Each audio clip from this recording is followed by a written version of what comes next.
Pourquoi est-ce que chez vous, les femmes ne travaillent pas? Selon le prophète alayhi salatu wassalam, la femme est un or. Elle doit s'occuper de la maison, la propriété de la chambre, des enfants et le manger. Pour elle, c'est tout. C'est ce qu'elle doit faire dans sa vie. Donc, c'est ce qu'elle doit faire. Oui, elle se lève, elle se lave, elle prépare à manger, elle dort. Et les autres musulmans dont les femmes travaillent, vous pensez que ce qu'ils font, ils sont en train d'aller contre ce que le Coran dit ou... C'est leur choix. C'est leur choix. Domi, itakila haisuma kunta.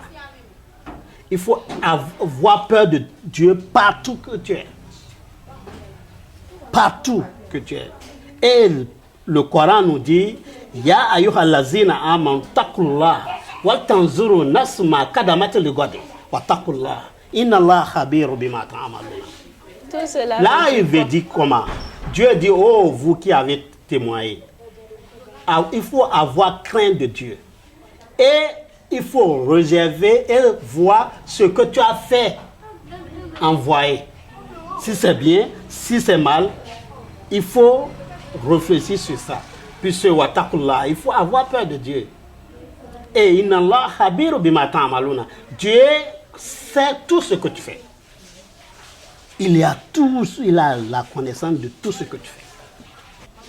Il faut voir selon nos éducations entre A et X. Si tu vois les enfants vraiment de musulmans, tu dis Dieu merci. Il est bien éduqué. Il est mou. Il est mou. Tu ne le vois pas avec banditisme. Et il mange bien. Non, ne dites pas ça. Parce je vais que dire. Non. Nous, les enquêtes ont révélé, ce n'est pas uniquement les enfants de chrétiens ou de... Je ne parle pas de chrétiens. Oui. Il y a des enfants d'imams. Il y a d'enfants d'imams qui font du n'importe quoi en vie. Ça là... Là, sans que les parents ne soient au courant. Très bien. Donc, vous ne pouviez pas... Là, Dieu dit... il dit dans un surah que c'est Kafr qui fait naître l'homme et qui fait naître un musulman, et c'est un musulman encore qui fait naître Kafr. Tu as vu? Ça veut dire? Ça veut dire, je peux être chrétien et mis au monde un musulman. Les aïeux ne sont pas arrivés comme ça musulmans. Par exemple, le frère de Khadija, radiallahu anhu, la femme du prophète, c'est lui seul qui est né sous Kaaba. Kaaba, là, c'est une maison. C'est pas comme ça. Dedans, là, il a une porte, on ouvre, on rentre là. Ce mois qui va sortir, Rajab, là, on va ouvrir ça, on va rentrer et nettoyer. C'est là, lui, on l'a mis au monde. Donc, et c'est chaque année que ça se fait. Oui. Il était kafir. Toute année là, et il est plus riche. Pourtant, il est né où? Dans le Kaaba. Voilà, c'est ce qui se passe. Donc, je ne veux pas parler de ça. Je parle de tout. L'homme peut être dans la vie, il n'est pas chrétien, il n'est pas musulman, il n'est pas féticheur, lui il ne fait rien. Mais nous sommes nés pour adorer Dieu.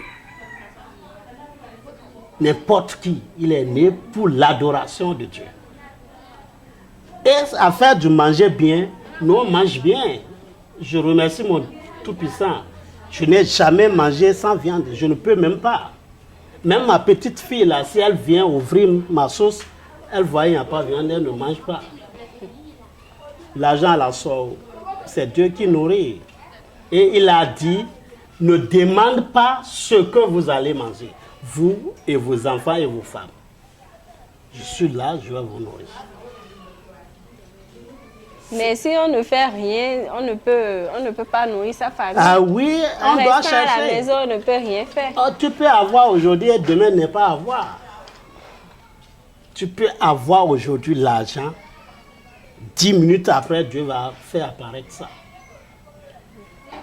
Puisque dans le temps du prophète Daoud, il avait un ami qui vient le saluer, il causait très bien, il fait tout. Il est parti. L'ange de la mort est arrivé là. Il dit, oh, toi et ton ami. Il dit, oh, mon ami là, il est parti. Hein. Il demande à l'ange, tu es arrivé à arracher ma vie ou bien quelle nouvelle tu m'as amené? Il a dit, non, ton ami là, il est bon, hein, mais il lui reste 6 jours. Il va laisser le monde. 6 jours. Il dit, ah, quelle triste nouvelle tu m'as donnée.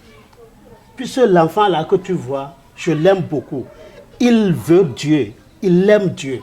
Tout ce qu'on dit, il pratique. Et à notre grande surprise, lorsque il était arrivé, le prophète l'a dit, il faut faire aumône, il faut faire lien entre famille et parenté, il faut donner les nouvelles habits, non pas ceux qui sont vieux. Il est parti à la maison, il a fait. Le zakat dont on a parlé, il a enlevé, il avait un marabout là, affamé, il a amené tout l'argent là. Le marabout a dit, où est-ce que tu sors de toute cette somme? Il a dit, non, c'est zakat. Il a dit, ah. Oui, si nous comprenons bien, Oui. le zakat, ça veut dire le sacrifice, l'offrande. De l'argent, de biens. Donc, le marabout l'a prié. Dieu n'a qu'à te bénir. Il n'a qu'à bénir ta vie. Il n'a qu'à bénir ta richesse. Il n'a qu'à bénir ci. Il n'a qu'à bénir ci. L'enfant a fait 6 mois avant d'arriver encore sur David. Il est arrivé, David a dit, ah, dis-moi, tu es un mort ou bien tu es vivant? Il a dit, non, je suis vivant. Et pourquoi tu as duré avec moi? Il dit, voilà ce qui s'est passé. Ce que tu m'as conseillé, je suis parti, je l'ai fait. Et maintenant, ma richesse a augmenté. Et pourquoi? Et Dieu dit maintenant d'aller dire à David, Dieu l'a augmenté 70 ans. En plus de la durée qu'il devait faire. Les 6 ans qu'il allait faire, 6 jours là, on l'a transformé à 60 ans. Et selon le foi qu'il a envers son Dieu, Dieu l'a donné 10 ans. Qu'est-ce qui fait ça? C'est la foi. La foi. Si tu as foi à Dieu, tu n'as rien à perdre. Si tu fais recherche ou bien tu es en l'école, tu as foi à Dieu, ça va aller. Ah oui. D'accord. Maintenant, quel conseil avez-vous à donner aux jeunes qui ne se sont pas encore fiancés ou liés à un certain homme? Vous leur conseillez la patience ou quel conseil avez-vous à donner? Voilà le conseil que j'ai. Primo d'abord, ils n'ont qu'à avoir peur de Dieu. Partout là où tu es, il faut avoir peur de Dieu. Il ne faut pas dire celui-là m'a aimé, il est beau, il est riche. Ah, je vais l'accepter en même temps là. Et en même temps, vous rentrez dans la chambre, te couche. C'est fini, il va partir. Il va partir, puisque déjà il sait de quoi tu es capable. Ce qu'il veut, il a déjà eu. C'est fini, il part. Mais si tu as été épingle envers lui, il va te respecter de plus. C'est pas en même temps il t'a demandé je t'aime et tu vas l'accepter le sexe. Non, ça ne se fait pas comme ça. Il faut refuser avec ta sexe. S'il veut te marier, il faut donner à Dieu. C'est pourquoi j'ai dit c'est le foi. Si tu as foi en Dieu là, si tu as aimé, il te demande sexe, il faut dire non. Si tu m'as marié, on va coucher, c'est tout. Il n'a qu'à aller. Ta nourriture n'est pas dans sa main. Ta vie n'est pas dans sa main. L'habillement n'est pas dans sa main. C'est chez Dieu. Tabaraka wa ta'ala.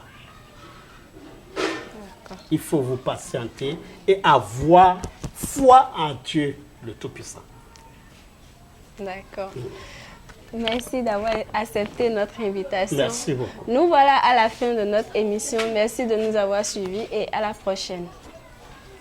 Ciao.